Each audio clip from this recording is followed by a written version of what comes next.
네, 안 됩니다. 네, 안 됩니다. 안 됩니다. 절대 안 됩니다. 성형수술 전 꼭 지켜야 할 거, 진짜 하지 말라는 것도 많고 쉽지 않다, 그죠?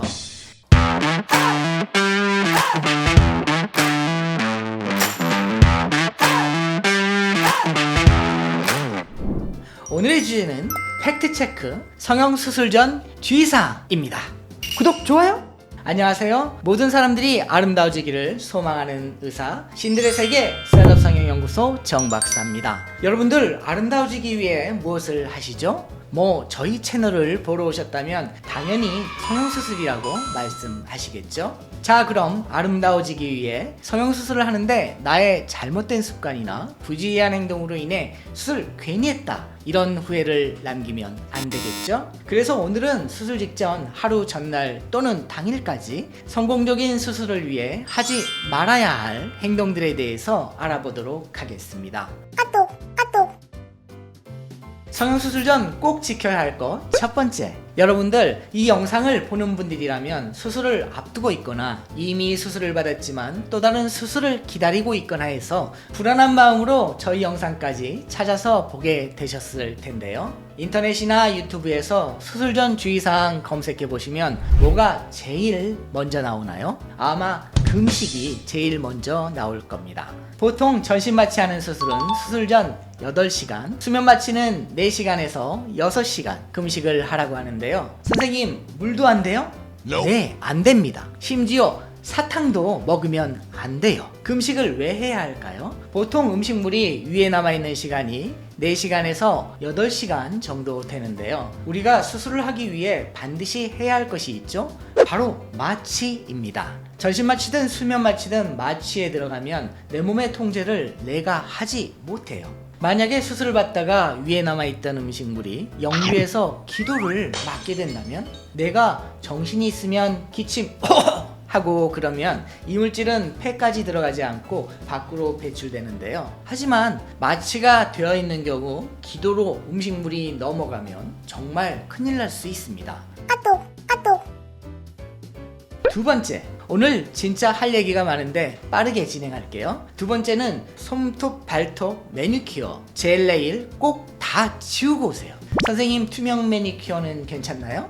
네, 안 됩니다. 원래 내 몸에 있던 게 아니면 다 지우고 다 없애고 오셔야 해요. 화장도 다 지워야 하고 렌즈도 빼고 귀걸이, 코걸이, 목걸이 다 빼고 오셔야 합니다. 각각의 이유가 있는데 일단 손발톱 매니큐어, 젤 네일부터 말씀드리면, 우리가 수술을 하게 되면 산소 포화도 측정 장비를 손톱이나 발톱에 착용을 하게 됩니다. 그런데 만약 손발톱에 매니큐어나 젤 네일이 있다? 정확한 측정이 불가능하죠. 이게 불가능하면 어떻게 되느냐? 수술 시 긴급 상황에 제대로 대처할 수 없게 됩니다. 수술 중에는 어떤 일이 발생할지 모르기 때문에 계속해서 측정하고 데이터를 보면서 수술을 해야 하는데, 정확한 측정이 되지 않는다? 이건 더 이상 설명하지 않아도 되겠죠? 렌즈는 눈 성형하는데 있으면 안 되겠죠? 화장도 우리가 얼굴 수술하는데 화장품 같은 게 피부에 남아있으면 절개 부위로 화장품이 들어가서 염증이 생길 수도 있고 덧날 수도 있고 굉장히 좋지 않습니다. 귀걸이, 코걸이, 목걸이 이런 것도 수술에 방해가 되거나 화상 위험이 있기 때문에 반드시 착용하지 말고 오시기 바랍니다. 아니, 무슨 귀걸이 하는데 화상을 입어요? 라고 의아해 하실 분도 있을 거예요. 이건 우리가 소작기라 하기도 하고 보비라고도 부르는 전기지혈기를 수술할 때 주로 사용하는데요. 전기로 출혈을 막아주는 의료기기인데, 금속은 전기를 통과시키죠. 전기가 통과하면서 열을 발생하고 그러다 보면 화상을 입을 수 있는 거죠. 속눈썹도 제거해주세요. 진짜 본인 속눈썹 말고 연장하신 분들 다 없애고 와주세요. 구독, 좋아요. 세 번째, 이제 겨우 세 번째인데 진짜 하지 말라는 것도 많고 쉽지 않다, 그죠? 외우기도 어려울 것 같지만 걱정은 하지 마세요. 병원 오시면 설명도 또 드리고, 그래도 또 잊어버릴까봐 종이에 프린트도 해서 나눠드립니다.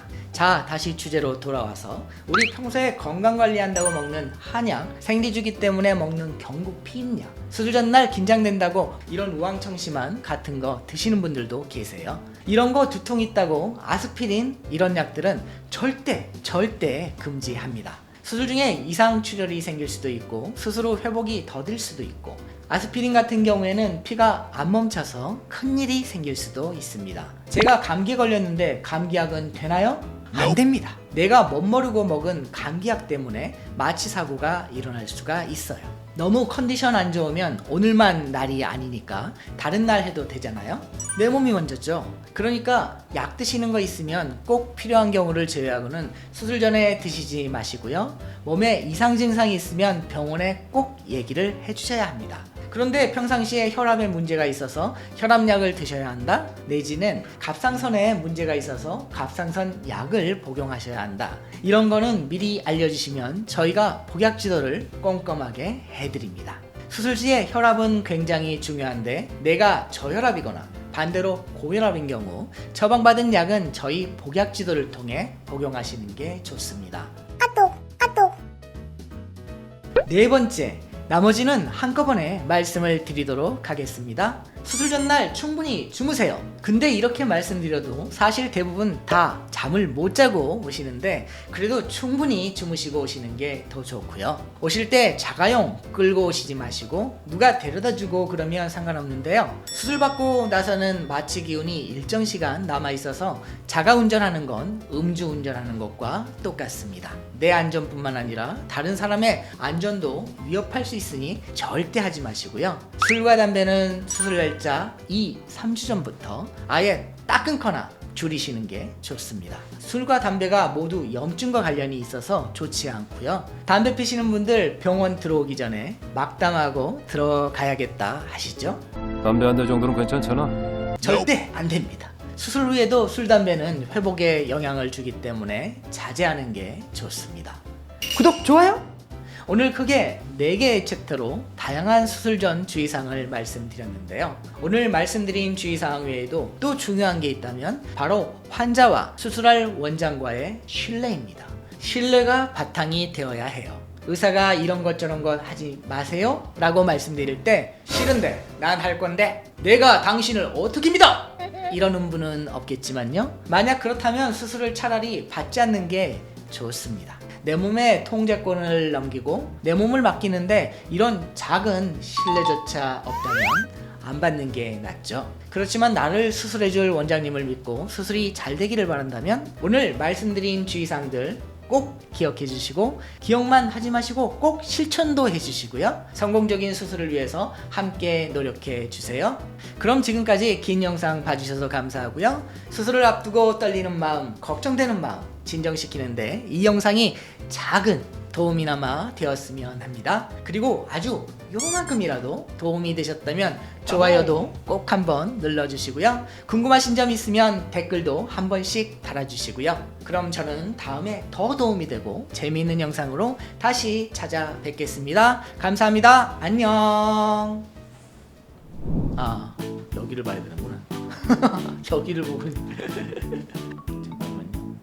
지금 뭘 물어본 거죠?